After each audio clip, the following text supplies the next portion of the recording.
Hello students. पिछले lecture में आपने पढ़ा कि टाइप्स ऑफ वेक्टर कितने होते हैं, कैसे कैसे टाइप्स होता है, नाम क्या होता है, उसके बारे में परिचय सारा कुछ हमने आपको बताया था पिछले लेक्चर में। आज हम लोग पढ़ने वाले हैं कि वेक्टर को जोड़ते कैसे।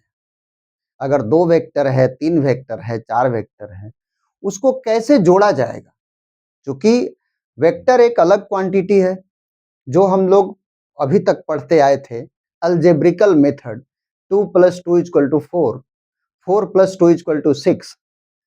अब यहाँ इस वेक्टर वाली क्वांटिटी में ऐसा चलता नहीं, इसका जोड़ने घटाने का नियम अलग होता है। इसमें आपको न्यूमेरिकल वैल्यू भी बताना होगा कि जोड़ने के बाद भाई न्यूमेरिकल वैल्यू कितना हुआ, जिसको हम लोग बोलते हैं एनालिटिकल मेथड।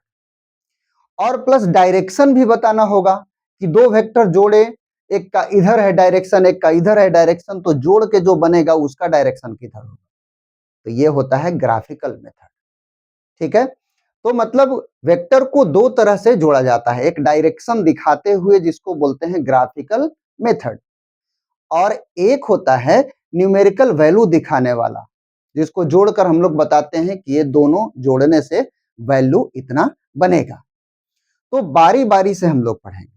आज हम लोग पढ़ने वाले हैं ग्राफिकल मेथड से एडिशन करना। ठीक है, तो चलिए स्टार्ट करते हैं। देखिए, आज के सेशन में हम लोग क्या करते हैं, ग्राफिकल मेथड में सबसे पहले 2 वेक्टर लेते हैं जिसमें दोनों पैरेलल होता है। मान लीजिए एक वेक्टर हमारे पास है ये, एक वेक्टर है ये जिसका नाम है ए, बढ़िया से समझना है। दूसरा वेक्टर इसी डायरेक्शन में है जिसको हम बोलेंगे बी। ये देखिए पैरेलल है। अभी तक आपको ऐसा लगता होगा कि पैरेलल तो इसको कहते हैं भाई, ये ना हुआ पैरेलल। तो पैरेलल का डिफिनेशन है कि 0 डिग्री एंगल होना चाहिए, वो डिफिनेशन होता है पैरेलल का। देखो, तो अब क्या करना, ये दो इसके भी बीच में 0 है और इसके भी बीच में 0 है, ये भी पैरेलल है और ये भी पैरेलल। अब दोनों वेक्टर जब जुड़ेगा तो दोनों के बराबर का लेंथ एक बनेगा, और इसका नाम हम कह सकते हैं कि a + b अगर हमने किया है तो हमको मिल गया c। तो पैरेलल अगर रहेगा तो डायरेक्शन इसी के लॉन्ग बनेगा।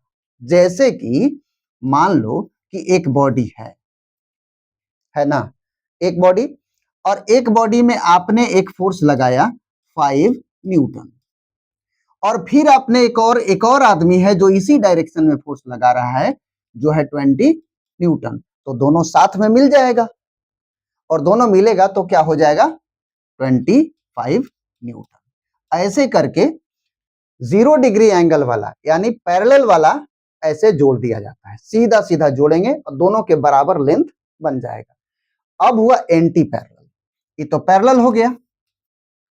एंटी पैरेलल के केस में देखो क्या होता है, एंटी पैरेलल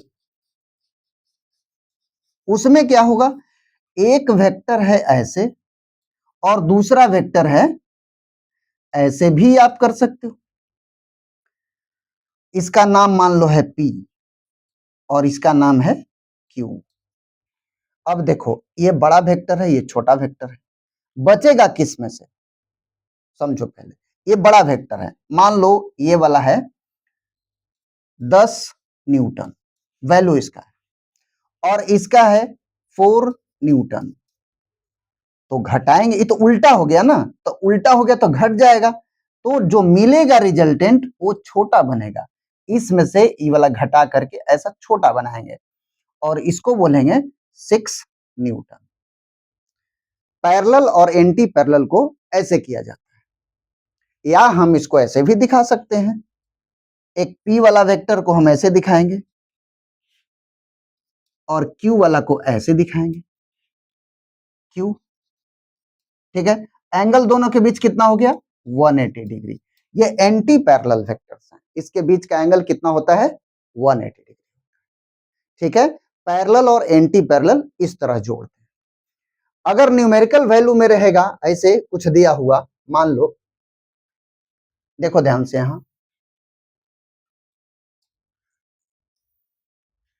ए वेक्टर है 2i cap plus 3j cap, ठीक है, और बी वेक्टर है 4i cap minus 2j cap.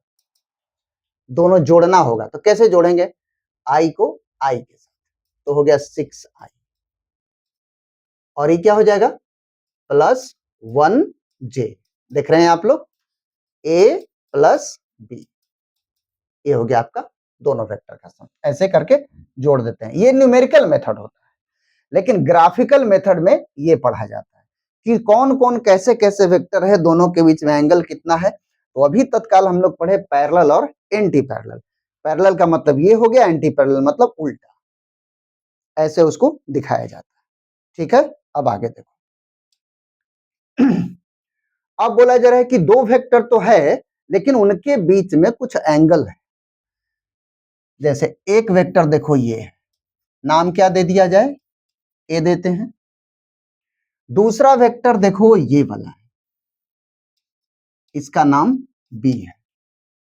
अब ये दोनों वेक्टर जुटेगा तो रिजल्ट बनेगा, उसका डायरेक्शन हो जाएगा ऐसे, और इसका नाम होगा ए प्लस बी। ऐसे है ग्राफिकल मेथड दिखाने का तरीका। अब इसका देखो रिवर्स में, इसको हम लोग क्या कर लिए? ए प्लस बी ऐसे करके दिखाए। लेकिन अगर आपको ए माइनस बी दिखाना होगा तो क्या करिएगा? ए माइनस बी दिखाना होगा तो क्या करेंगे? तो यहां देखिए ध्यान से, ए माइनस बी, बी का माइनस वैल्यू है, तो आप इसी को ऐसे बनाइएगा। ये हुआ आपका ए, और बी हो गया आपका ये वाला। तो माइनस बी के लिए आप क्या करिएगा कि बी वाला को पलटना पड़ेगा, ऐसे पलट दीजिएगा, तो इसका नाम होगा माइनस बी, ऐसे बोलते हैं। जब ए को पलट देंगे इधर तो माइनस ए कहलाएगा, और बी को इधर पलट देंगे उल्टा तो माइनस बी कहलाएगा। और इसका क्या नाम होगा? अब ये वाला कहलाएगा ए माइनस बी, ऐसे दिखाया जाता है। इस तरह से हम लोग एंगल वाला वेक्टर को दिखाते हैं। ए प्लस बी ऐसे, और ए माइनस बी ऐसे। एक और देखिए, अगर आपके पास कोई वेक्टर है ए, और ये वाला एकदम 90 डिग्री पे है बी, तो इसका रिजल्टेंट हो गया ए प्लस बी ऐसा। लेकिन ए माइनस बी के लिए क्या करिएगा? इसको पलटना पड़ेगा ना, फिर ए माइनस बी के लिए इसको पलटिएगा, तो इसका नाम हो जाएगा माइनस बी। और अब इसके बीच में ड्रॉ कीजिएगा तो इसका नाम होगा ए माइनस बी। अगर 90 डिग्री पर कोई ऐसे वेक्टर्स हैं तो इस तरह से हम लोग बनाते हैं। वैसे 90 हो या 90 नहीं हो, फंडा एक ही है कि अगर माइनस वाला करना है तो वेक्टर को पलट दीजिए। किसको? जिसका साइन माइनस है। किसका साइन माइनस है? बी का, तो बी को पलट दिए। ए का साइन माइनस रहेगा तो ए को पलटेंगे। जैसे देखो यहां पर, ये हो गया आपका बी, और ये हो गया आपका ए।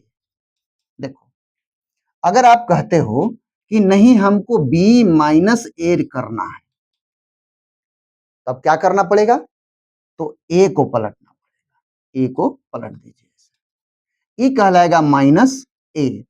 और अब इसके बीच में जो ड्रॉ करिएगा, इसके बीच में जो ड्रॉ करिएगा तो इसका नाम हो जाएगा बी माइनस ए। समझ गए बात को? ऐसे करना पड़ता है। और इसका क्या नाम होगा? इसका नाम होगा ए प्लस बी, ए प्लस बी इसका नाम। ऐसे करके हम लोग ग्राफ से दिखाते हैं कि दो वेक्टर का सम का डायरेक्शन किधर होगा, दो वेक्टर के डिफरेंस का डायरेक्शन किधर। समझे? ठीक है। अगर समझने में कोई दिक्कत होती है तो आप कमेंट में लिखिए, हम आपको जरूर जवाब देंगे, कोशिश करें कि आपका प्रॉब्लम सोल्व हो जाए। ठीक है, आगे देखिए। ये देखिए जेई मेंस 2024 में 5 अप्रैल को मॉर्निंग शिफ्ट में क्वेश्चन आया था। अब जेई मेंस को समझ करके डरना नहीं है, देखना है कि आखिर क्या है ये वेक्टर में। तो बोल रहा है देखो, the angle between vector Q and resultant of 2q plus 2p and 2q minus 2p। अभी माइनस वाला बात किए ना, देखिएगा ध्यान से। एक वेक्टर मान लो कोई है q और एक वेक्टर मान लो कोई है p, कुछ एंगल रहा होगा इसके बीच, थीटा। चलिए कोई बात नहीं, तो q हमारा इस डायरेक्शन में है, ये ध्यान रखना है। अब देखिए कह रहा है कि q को डबल कर दीजिए और p को भी डबल कर दीजिए, तो कर दीजिए डबल। देखिए p को हमने डबल कर दिया और q को भी बड़ा कर दिया डबल, इसका डबल हो गया, अब p भी डबल होगा। अब इसका नाम क्या देंगे, 2p 2q, ऐसा नाम देंगे। ये ग्राफिकल की बात हो रही है। प्लस अगर करेंगे 2q प्लस 2p को तो कैसा मिलेगा, ये मिलेगा 2p प्लस 2q। ये देखिए वेक्टर हो गया, है ना, एग्जैक्ट जैसे हम लोग पढ़े हैं। अब फिर बोला 2q माइनस 2p कीजिए। माइनस किसको करना है, p को। देखिए तो इधर करिए इसको ऐसे, इसका नाम हो गया माइनस 2p और इसका क्या नाम होगा, इसका हो जाएगा 2q माइनस 2p। ऐसे हो, बोला है कि इन दोनों का रिजल्टेंट, इन दोनों का रिजल्टेंट और q, q q मतलब ये डायरेक्शन तो यही रहेगा, चाहे इसकी लेंथ बढ़ जाए तो बढ़ जाए।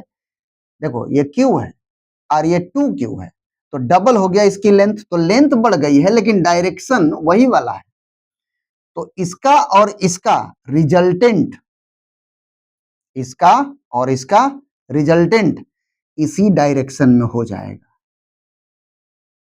इसी डायरेक्शन में हो जाएगा। इस क्योंकि रिजल्टेंट जो होता है दोनों वेक्टर के बीच में होता है। जैसे देखो कोई एक वेक्टर ड्रॉ करो, ये हो गया मान लो ए वेक्टर और ये हो गया मान लो बी वेक्टर, तो रिजल्टेंट कैसे बनता है, बीचे में ना खींचते हैं ऐसे हम लोग। तो उसी तरह इसका और इसका रिजल्टेंट ऐसे बनेगा। अब बोलो एग्जैक्ट इसी पर कैसे बनेगा सर, ऐसे बनेगा नहीं। आपका सोचना बिल्कुल सही है, ऐसे नहीं बनेगा, ये भी बात है। तो चलिए न्यूमेरिकल से देखते हैं। हम बोल रहे हैं कि इसी डायरेक्शन में होगा क्योंकि हमको पता चल रहा है, लेकिन आपको तो पता नहीं चलेगा। आपको पता नहीं चलेगा तो हम आपको न्यूमेरिकली दिखाते हैं। देखिएगा जरा, ये दोनों वेक्टर को जोड़ देना। R vector is equal to, R vector मतलब रिजल्टेंट वेक्टर, ये दोनों को जोड़ा जाए 2q plus 2p plus 2q minus 2p, ये मामला है। सबको वेक्टर साइन दो। अब इस ब्रैकेट को तोड़ा जाए, 2q प्लस 2p समझ में आ रही है, देखो बढ़िया से। अभी तो हम वही वाला लिख रहे हैं, ये जो है उसी को हमने यहां लिखा है, ब्रैकेट को तोड़ दिया। अब यहाँ पे क्या कर रहे हैं हम, प्लस फिर देंगे और इसके बाद लिख रहे हैं 2q माइनस 2p। अब देखो ये और ये सब्ट्रैक्ट होगा कि नहीं, होगा कि नहीं, देखो हो रहा है कि नहीं। अब ये दोनों जुट रहा है, जुटेगा तो क्या मिलेगा 4q। अगर 4q हो गया है तो q का जो डायरेक्शन है वही 4q का भी डायरेक्शन रहेगा, डायरेक्शन नहीं बदलेगा, लेंथ बढ़ जा रही है। ये देखो q का डायरेक्शन अगर इधर है तो 4q का भी डायरेक्शन नहीं रहेगा, सिर्फ लेंथ बड़ी हो जाएगी। इसलिए मैं बोला कि इन दोनों का रिजल्टेंट इसी डायरेक्शन में पड़ेगा। तो आ गया स्पष्ट कि क्यू आ रहा है, तो क्यू आ रहा है मतलब क्यू का ही डायरेक्शन होगा लेकिन लेंथ बड़ी हो जाएगी, इसलिए रिजल्टेंट हमारा इसे क्यू और इन दोनों का रिजल्टेंट इसी डायरेक्शन में, मतलब एंगल हो गया 0, एक ही डायरेक्शन में मिल गया तो एंगल हो गया 0, ये हो गया। ठीक है, ये बन गया आपका जेई मेंस का था। आगे आ जाइए, ये देखिए क्या है, इसको भी हम लोग को बस उसी वेक्टर एडिशन से समझना है। आराम से देखिए, 3 vectors OP, OP, OQ, OQ, O R, O R, बात समझ में आ रही है? अच्छा, इच हैज मैग्नीट्यूड ए, सभी का मैग्नीट्यूड कितना है? ई भी, इसका भी मैग्नीट्यूड ए है, इसका भी मैग्नीट्यूड ए है, इसका भी मैग्नीट्यूड ए है। ए तो रहेगा ही, क्योंकि सर्कुलर पाथ है तो सब तो रेडियस है, तो लेंथ तो सबकी बराबर रहेगी। ठीक है, तो सबका मैग्नीट्यूड ए है। अब बोला है इसका रिजल्टेंट बताइए। The resultant of the 3 vector is a root under x, then value of x बताइए। एकदम सिंपल बात है कि 3 गो वेक्टर दिया है और तीनों का रिजल्टेंट बताइए, यानी तीनों का सम बताइए। तो जरा देखो बढ़िया से कैसे बनता है। अगर मैं ऐसे ड्रॉ कर लूं, ये हो गया P, ये हो गया O और ये हो गया Q, तो इसका मैग्नीट्यूड तो A है और इसका भी A है। बोलो इसका मैग्नीट्यूड क्या आएगा? इन दोनों को जोड़ेंगे तो ये वाला मिलेगा, और आप जानते हैं मैं पीछे रिजल्टेंट के बारे में एक फार्मूला बताया था कि रिजल्टेंट का फार्मूला होता है, रिजल्टेंट वेक्टर के लिए फार्मूला होता है पहला का स्क्वायर प्लस दूसरा का स्क्वायर। हम लिखे थे ए का स्क्वायर प्लस बी का square plus 2ab cos theta, ये हमने रिजल्टेंट का फार्मूला बताया था रिजल्टेंट वेक्टर जब पढ़ा रहा था टाइप्स ऑफ वेक्टर में। तो टाइप्स ऑफ वेक्टर में मैं बताया था कि दो वेक्टर जब जुटता है तो एक रिजल्टेंट बनता है, और रिजल्टेंट या सम, रिजल्टेंट या डिफरेंस एक ही बात है। तो इन दोनों का सम यानी रिजल्टेंट ऐसे बनेगा, और उसका वैल्यू कैसे निकलेगा? तो हो जाएगा ए के बदले भी ए ही लिखना है और बी के बदले भी ए ही लिखना है, क्योंकि दोनों वेक्टर का मैग्नीट्यूड बराबर है। प्लस 2a, बी के बदले भी तो यही लिखेंगे ना, cos 90, cos 90, cos 90, cos 90 का वैल्यू क्या होता है बोलो? cos 90 का वैल्यू 0 होता है। तो 0 होता है तो क्या मिला हम लोग को? a का स्क्वायर प्लस a का स्क्वायर, फाइनली हो गया रूट अंडर 2a का स्क्वायर, मतलब ये मिल गया हमको रिजल्ट, इस दोनों का सम। अगर हमारे पास दो वेक्टर है तो हम लोग रिजल्टेंट ऐसे निकाल लेते हैं, ए का स्क्वायर प्लस बी का square plus 2ab cos theta. लेकिन अगर 3 गो है तब, 4 गो है तब, तो दो दो करके निकालेंगे, पहले 2 का कर लेंगे फिर 2 का कर लेंगे, ऐसे कर करके करेंगे। तो इसलिए हमने क्या किया कि पहले इन दोनों वेक्टर का रिजल्टेंट निकाल लिया, ये वाला मिल गया। अब बच गया ये, और इसका जो रिजल्टेंट हमने अभी निकाला जिसका नाम दिया R, इसका नाम दिया मैंने R। देखो समझो ठीक से, इसका वैल्यू हमको R का वैल्यू कितना आ गया? रूट अंडर 2a स्क्वायर, और E बचा हुआ है। अब हमको ये वाला R और ये वाला A, R, OR, इसको जोड़ना है, ये इसको और इसको, ये दोनों को जोड़े तो ये मिल गया, ये तो बाकी है। अब इन दोनों को जोड़ेंगे, इन दोनों को। जैसे देखो ध्यान से एक बात और समझना, अगर आपको दिया गया है कि 5 + 3 + 8, क्या करोगे? पहले इन दोनों को मान लो यहां दिया हुआ है 7, पहले इन दोनों को जोड़ोगे ना तो 8 तो आ जाएगा, आप प्लस 7 बाद में फिर इसको इसके साथ जोड़ोगे ना तो 15 होगा ना, तो यही तो बात है। पहले इन दोनों को जोड़ दिए तो ये मिल गया, अब इसके साथ इसको जोड़ देंगे तो रिजल्टेंट मिल जाएगा, फाइनल रिजल्टेंट मिलेगा। ये भी तो रिजल्टेंट ही है, लेकिन वो जो मिलेगा वो फाइनल रिजल्टेंट मिल जाएगा, इसलिए इसका नाम डैश दे दो, फाइनल रिजल्टेंट नहीं है, आर डैश। यहां पर भी मैं दे रहा हूं आर डैश। ओके, अब ध्यान दो जरा, अगर ये टोटल 90 डिग्री है और दोनों वेक्टर बराबर बराबर है तो एंगल भी बराबर बराबर होगा, यानी 45 ये और 45 ये वाला। बढ़िया से ध्यान देना है, अगर दो वेक्टर इक्वल इक्वल है तो रिजल्टेंट बीचों बीच जाएगा और एंगल दोनों तरफ बराबर होगा। तो बराबर अगर होगा तो ये वाली एंगल तो 45 हो गई ना, क्योंकि टोटल तो 90 था। अब देखो ये आर डैश और ईस के बीच का एंगल हो जाएगा ये 45 और ये 45, 90। तो अब हमारे पास जो मिल रहा है, देखना ध्यान से, इसके बदले हम यहां ड्रॉ कर रहे हैं, देखो ये है आर डैश और ये हो गया ये वाला, ई वाला, ये हो गया 90। रिजल्टेंट कैसे मिलेगा, अब ये देखो, ये मिल,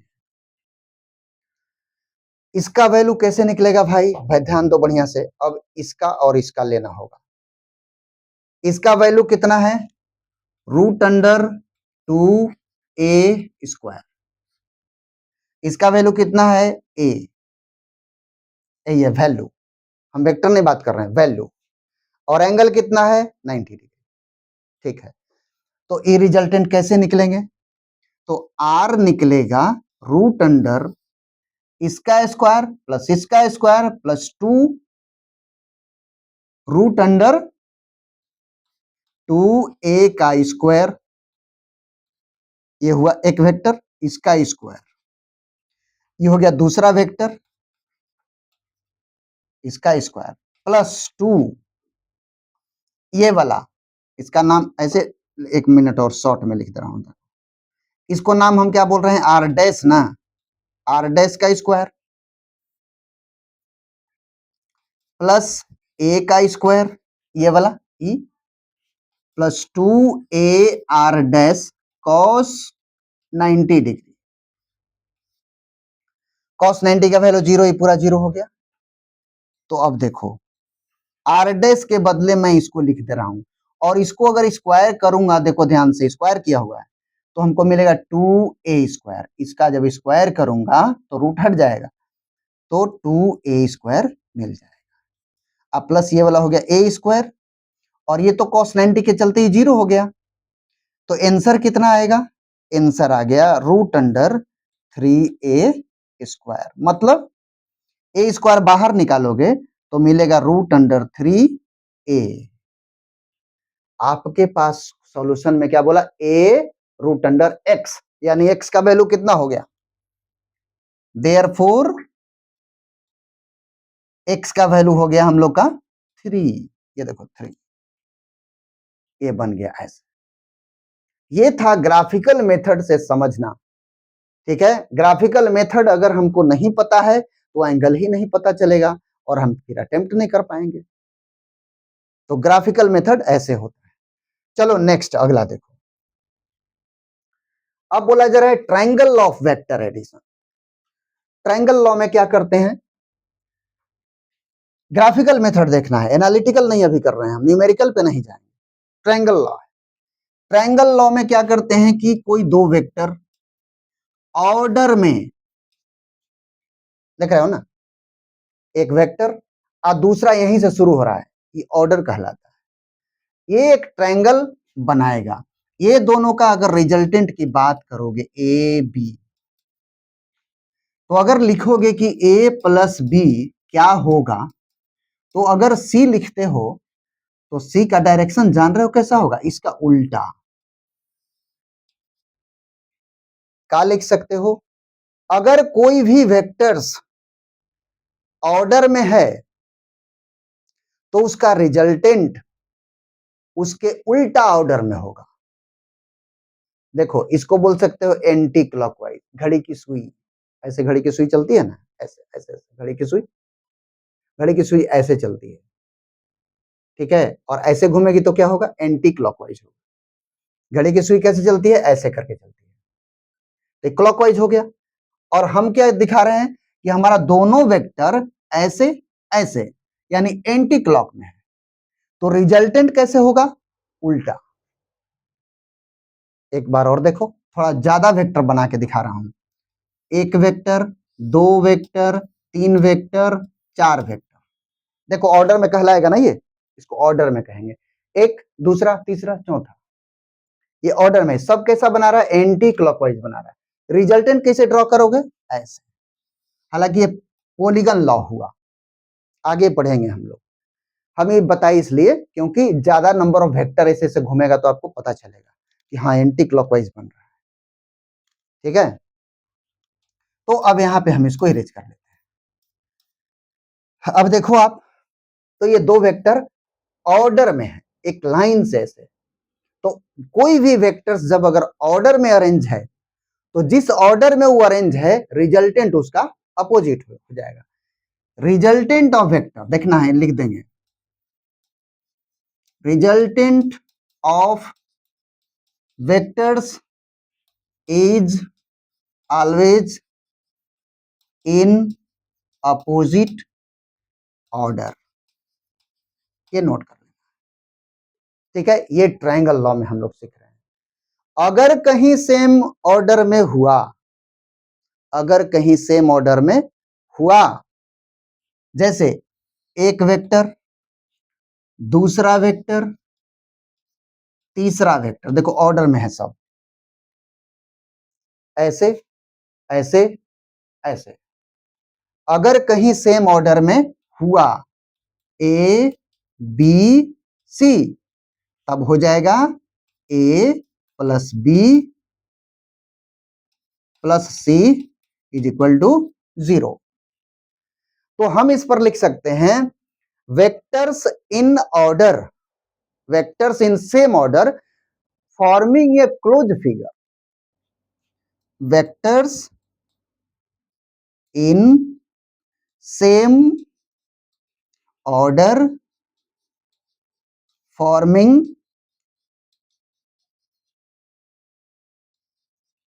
ए close figure, results to be 0, results to be 0। बात समझ में आई, कोई भी कितने भी वेक्टर रहे, 1 2 3 4 5, सेम ऑर्डर में सारे वेक्टर हैं और एक क्लोज फिगर बना रहा है, तो रिजल्ट क्या होगा, 0। ये ग्राफिकल मेथड से डायरेक्ट हम लोग समझ जाते हैं। दो वेक्टर जोड़ेंगे, तीसरा का डायरेक्शन क्या होगा। अब देखो एक चीज और देखना है, एक वेक्टर हमारे पास ऐसे है और एक वेक्टर हमारे पास ऐसे है, रिजल्टेंट कैसे बनेगा, अगर उल्टा ऑर्डर ना, देखो ये हुआ क्लॉकवाइज ऑर्डर, रिजल्टेंट कैसे बनेगा, ऐसे, इस तरह बनेगा। दूसरा तरीका देखो क्या है समझने का, एक वेक्टर ऐसे है और दूसरा वेक्टर ऐसे है, तो जो पहले हम बता रहे थे कि वेक्टर का रिजल्टेंट दोनों वेक्टर के बीच में होता है ऐसे, तो देखो इसी के जैसा ही बन गया ना। अभी हमने क्या किया कि इस वाली वेक्टर को हमने यहां शिफ्ट कर दिया, वेक्टर को हम शिफ्ट कर सकते हैं पैरेलली, कोई भी वेक्टर अगर है तो उसको हम पैरेलली शिफ्ट कर सकते हैं। जैसे ये वेक्टर यहाँ पे ऐसे है तो हम इसको पैरेलली दूसरे जगह ले जा सकते हैं, वैसे भी किया जा सकता है टेल टू टेल बनाने के लिए। मोस्ट ऑफ द केस में वेक्टर का सम या रिजल्टेंट टेल टू टेल करके निकाले जाते हैं, ठीक है। तो टेल टू टेल करने से थोड़ा स्पष्ट दिखता है, और टेल टू टेल जब होता है तो वेक्टर का सम दोनों वेक्टर के बीच में बनाया जाता है, जैसे ही वाला। अगर टेल टू टेल हो गया तो दोनों वेक्टर के बीच में, एग्जैक्ट बीच नहीं होता है, उसका भी फंडा हम लोग पैरेललोग्राम लॉ ऑफ एडिशन में समझेंगे। एग्जैक्ट बीच में तभी होता है जब दोनों वेक्टर इक्वल होता है। ठीक है, तो ये देखिए वेक्टर में ट्रायंगल लॉ था। ट्रायंगल लॉ में आप क्या पढ़े कि अगर कोई दो वेक्टर सेम ऑर्डर में है तो उसका रिजल्टेंट उसके अपोजिट ऑर्डर में होगा, यही मूल लाइन है। फिर देखिए अगर कोई तीनों का तीनों वेक्टर ऑर्डर में है और क्लोज फिगर बनाता है तो सम क्या हो जाएगा, जीरो। बस यही दो point, triangle law of vector addition. ठीक है, अब देखिए आगे। अब यहां देखिए क्वेश्चन आ गया नीट 2019 का, 2019 का। ठीक है, देखिए ए particle moving with velocity v is acted by three forces. कोई पार्टिकल है जो वेलोसिटी v से मूव कर रहा है, कोई पार्टिकल है जो वेलोसिटी v से मूव कर रहा है और acted upon by three forces, उन पर तीन फोर्स लग रहा है। कोई एक पार्टिकल है, मान लो कोई एक पार्टिकल है और वो वेलोसिटी v से चल रहा है और उस पर तीन गो फोर्स लगा हुआ है। तीन डायरेक्शन से है कि एक ही डायरेक्शन में तीनों लग रहा है पता नहीं, लेकिन छोड़ो। और फोर्स का देखो फिगर ये दिया हुआ, फोर्स का फिगर ये दिया हुआ है by the vector triangle P Q R. ये फोर्स का फिगर दिया हुआ। ठीक है, तो बोल रहा है कि velocity of the particle will be, तो देखो अगर रिजल्टेंट फोर्स जीरो हो जाएगा तो पार्टिकल की वेलोसिटी चेंज नहीं होगी और रिजल्टेंट फोर्स कुछ ना कुछ होगा, या तो वेलोसिटी के डायरेक्शन में या तो वेलोसिटी के अपोजिट में। अगर डायरेक्शन में होगा तो वेलोसिटी बढ़ जाएगी, अगर अपोजिट में होगा तो वेलोसिटी घट जाएगी। फैक्ट यही है, अगर कोई बॉडी देखो चल रहा है और उसके डायरेक्शन में हम फोर्स लगा देंगे तो वेलोसिटी बढ़ जाएगा, अपोजिट में लगा देंगे तो स्लो हो जाएगा। लेकिन पहले ये तो पता चले कि फोर्स नेट हो रहा है कि नहीं, कि जीरो हो जा रहा है। नेट फोर्स जीरो होगा तो वेलोसिटी नहीं बदलेगी।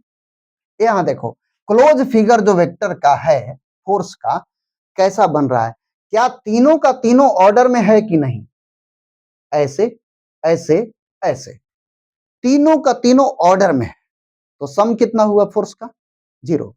अभी हम लोग पढ़े थे concept, sum of the three forces will be zero because all the forces are side of vectors and forming a closed figure and are all in order।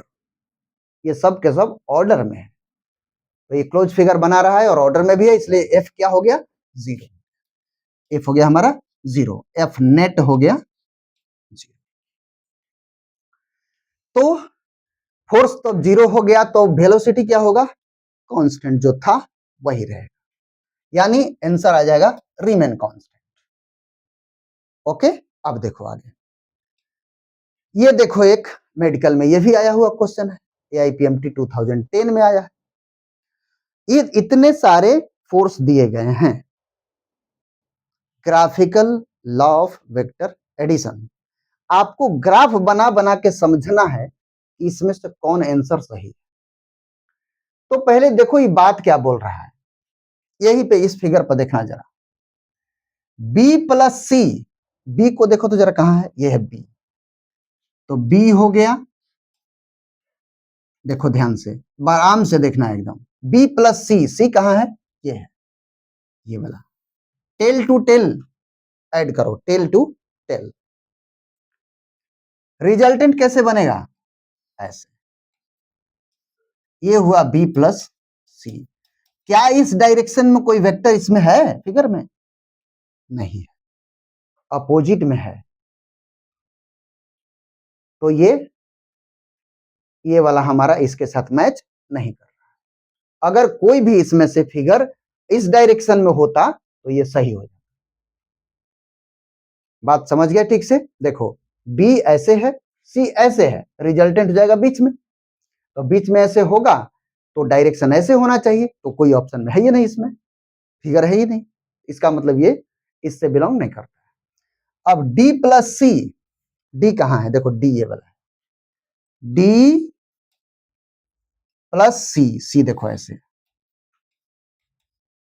ये हो गया डी। रिजल्टेंट कैसे बनेगा, ऐसे बनेगा। क्या इस तरह का कोई फिगर इसमें है, नहीं, तो ये भी गलत है। इसमें आ जाते हैं, डी प्लस ई, यही है ना डी, डी प्लस ई, ई इधर है, ई, ये हो गया डी और ये हो गया ई, रिजल्टेंट होगा ऐसे। क्या इस तरह का कोई फिगर है, बिल्कुल है एफ, तो एफ हमारा आंसर आ गया और ये हो गया हमारा आंसर सही। ठीक है, ऐसे करके हम लोग, अभी देखो क्या बोल रहा है, बी प्लस ई, बी कौन है, ये है B, B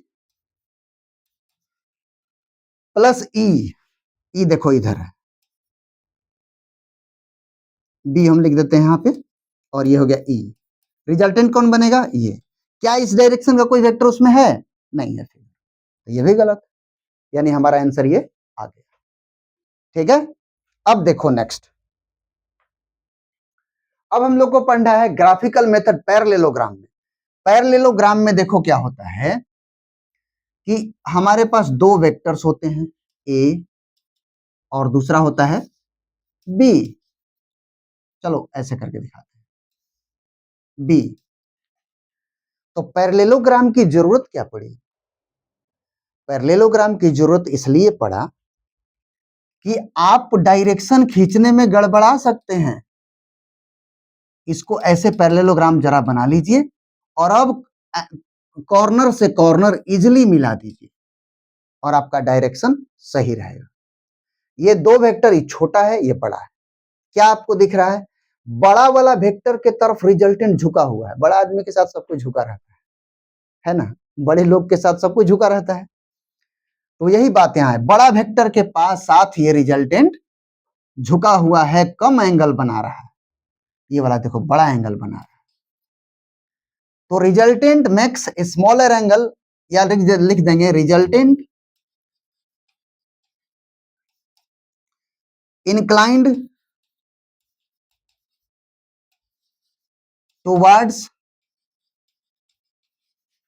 greater vector, greater vector, ऐसा होता है, रिजल्टेंट ग्रेटर वेक्टर की तरफ झुका हुआ होता है। अब ये पैरेललोग्राम से आप समझते हैं, पैरेललोग्राम बना लीजिए और डायरेक्ट खींच दीजिए, ग्राफ बन गया। ठीक है, एंगल के बारे में भी हम लोग आगे पढ़ लेंगे, जब एनालिटिकल मेथड पढ़ेंगे ना, तो एंगल कैसे निकाल सकते हैं वो पढ़ लेंगे। ठीक है, पैरेललोग्राम में ऐसे हम लोग सीख लिए। हाँ, लेकिन इसका ध्यान इसे यही बात रखना है कि ग्रेटर वेक्टर के तरफ, ग्रेटर वेक्टर के तरफ रिजल्टेंट झुक जाता है and forms a smaller angle, forms a smaller angle with it, इसके साथ छोटा एंगल बनाता है। ठीक है, चलिए ये हो गया हम लोग का। आगे देखो, ये देखो है पॉलीगन लॉ। पॉलीगन लॉ में हम क्या क्या पढ़ते हैं, ये सारे वेक्टर के नाम ऐसे दिया जा सकता है, एक वेक्टर, दो वेक्टर, तीन वेक्टर, चार वेक्टर, पांच वेक्टर, छह वेक्टर, सम कितना होगा, सम टू जीरो, सब एक ही ऑर्डर में अरेंज्ड है। अगर कुछ भी नाम दो इसको, A B C D E F, नाम सबका दे दिए, बट सम करेंगे तो सब सम टू जीरो हो जाएगा, क्योंकि सारे सेम ऑर्डर में हैं और फॉर्मिंग ए क्लोज फिगर। तो हो जाएगा A plus B plus C plus D plus E plus F is equal to zero. चाहे आप ऐसे में करें या फिर आप इस तरफ से करें, एक ही बात है दोनों। ठीक है, इसका भी सम टू जीरो ही हो जाएगा। यहां पे आप ये सीखें कि चाहे पॉलीगॉन लॉ में क्या है कि आप सेम ऑर्डर में कितने भी वेक्टर हो, अगर क्लोज फिगर बनाता है तो जीरो रिजल्टेंट हो जाएगा।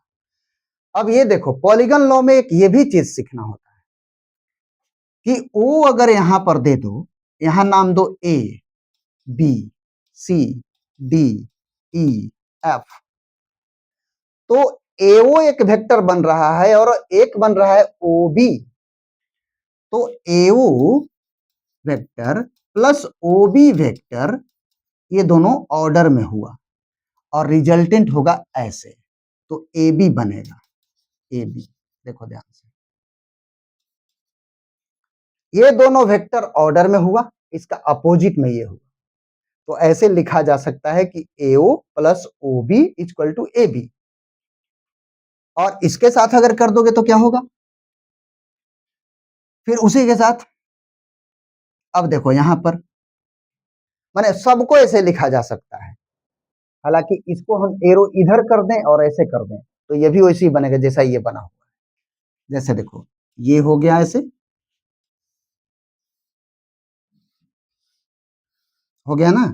ऐसे देखो अगर यहाँ पे हमने बी लिखा है, ए लिखा है, एक वेक्टर ऐसे बना लो, एक वेक्टर ऐसे बना दो और इसका उल्टा में ये बना दो, ओ है और सी है। क्या लिखोगे इसको, बी ओ, बी ओ। ओ भी नहीं लिखाएगा, देखो एरो यहां ऐसे दिया हुआ ऐसे है, बी से ओ की तरफ आते हुए। तो B O plus O C is equal to B C, B C ऐसे लिखा था। ये भी हम लोग पॉलीगन लॉ में देखते हैं, बीच में से भी ऐसे लिखा था। कोई को किसी को लिख सकते हो, यहां पर भी ऐसे लिख सकते हो, ऐसे करके ऐसे कर देंगे, फिर ऐसे करके ऐसे कर देंगे, फिर ऐसे करके ऐसे कर देंगे, ऐसे करके ऐसे कर देंगे, तो फिर ऐसे ही बनता रहेगा। नेक्स्ट देखो क्या, अगर यहां पे चलते हो A B C D E F, ध्यान दो, अगर ए बी वेक्टर और बी सी वेक्टर को जोड़ोगे तो इसका नाम हो जाएगा ए सी। ए सी जो मिला हुआ है देखो ये दोनों ऑर्डर में हो गया, ऑर्डर में हो गया तो रिजल्टेंट ये बन गया, इसका नाम हो जाएगा A C is equal to A B plus B C. Order में है ए बी और बी सी, ऑर्डर में हो गया तो रिजल्टेंट ए सी हो गया। अब ए सी और सी डी ऑर्डर में हो गया तो रिजल्टेंट ए डी हो गया। देखो ए सी प्लस सी डी, ये वाला और ये वाला, तो रिजल्ट हो गया ये। फिर इसको हम लोग ऐसे एरो दे देते हैं तो हो जाएगा सी डी ऐसे। अब क्या होगा, अब ये वाला और ये वाला जोड़ दो, ऐसे एरो लगा दो, तो लिख सकते हो आप A D plus D E